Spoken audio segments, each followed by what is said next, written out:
Baru 1 hari jadi presiden, Prabowo Subianto dalam masalah besar. Bagaimana beritanya? Silahkan simak baik-baik karena hari ini ada 3 berita terbaru dan terupdate tentang Prabowo. Inilah berita yang pertama. Buruh ancam mogok kerja nasional jika Prabowo tak naikkan upah dan cabut UU Cipta Kerja. Presiden Serikat Buruh, Said Iqbal mengatakan, jutaan buruh di seluruh Indonesia akan mogok kerja nasional jika Presiden Prabowo Subianto tidak memenuhi tuntutan mereka yang meminta kenaikan upah dan pencabutan Undang-Undang Cipta Kerja.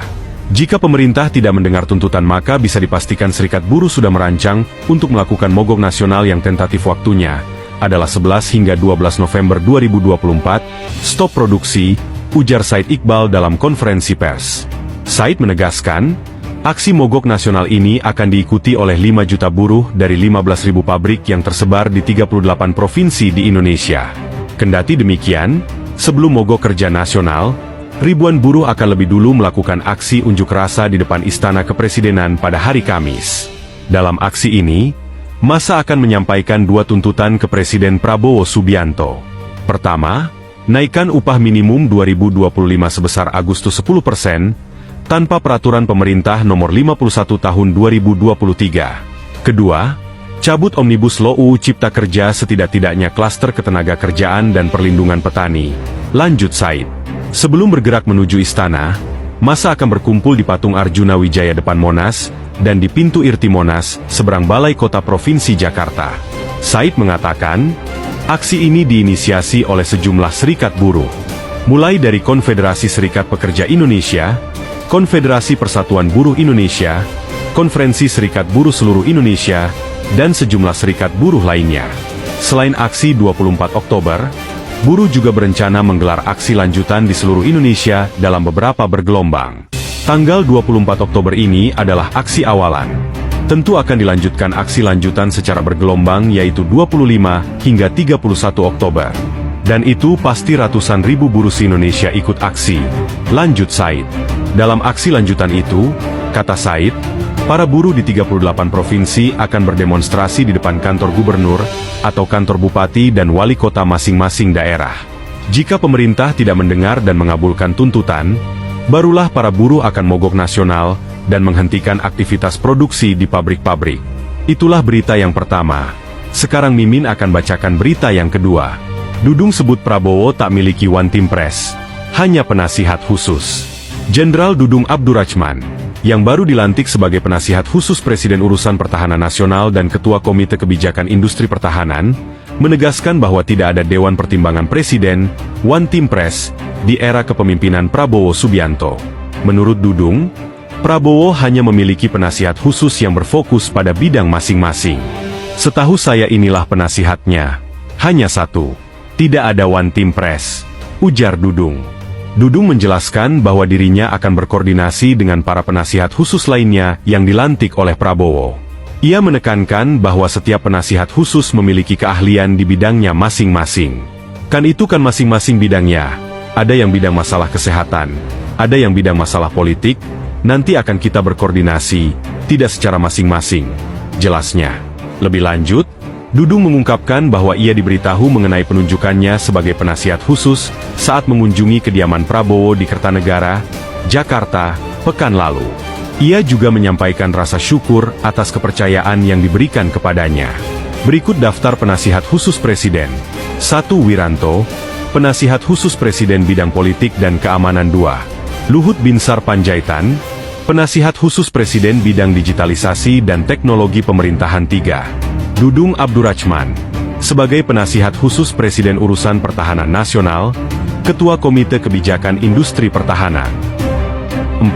Purnomo Yusgiantoro, sebagai penasihat khusus Presiden bidang energi. 5. Bambang Permadi Sumantri Brojonegoro, sebagai penasihat khusus Presiden Urusan Ekonomi dan Pembangunan Nasional. 6. Muhadjir Effendi, penasihat khusus Presiden Urusan Haji. 7.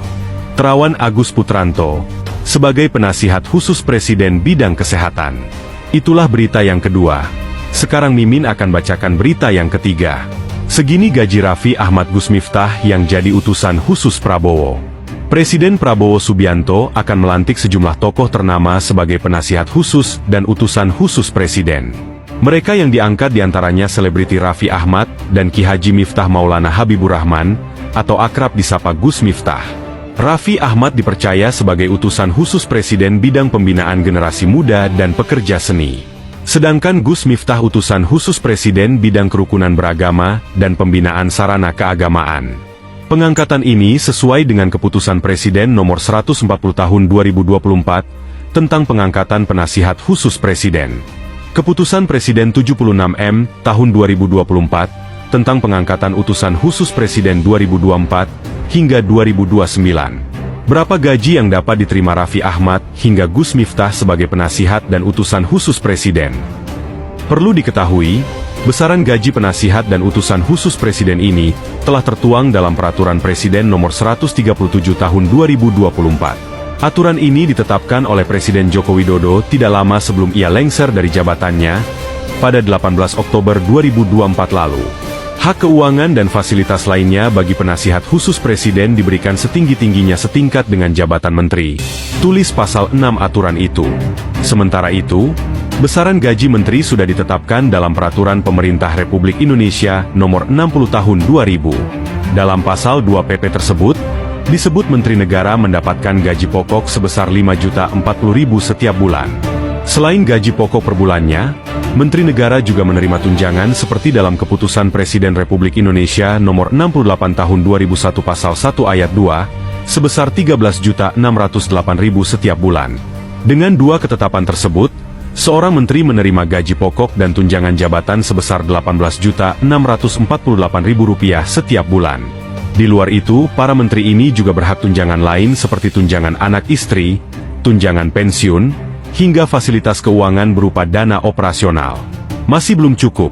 Dalam Peraturan Pemerintah 50 Tahun 1980 tentang Hak Keuangan Administratif Menteri Negara dan bekas Menteri Negara serta janda dudanya, Menteri Negara juga berhak mendapat tunjangan dan fasilitas lain.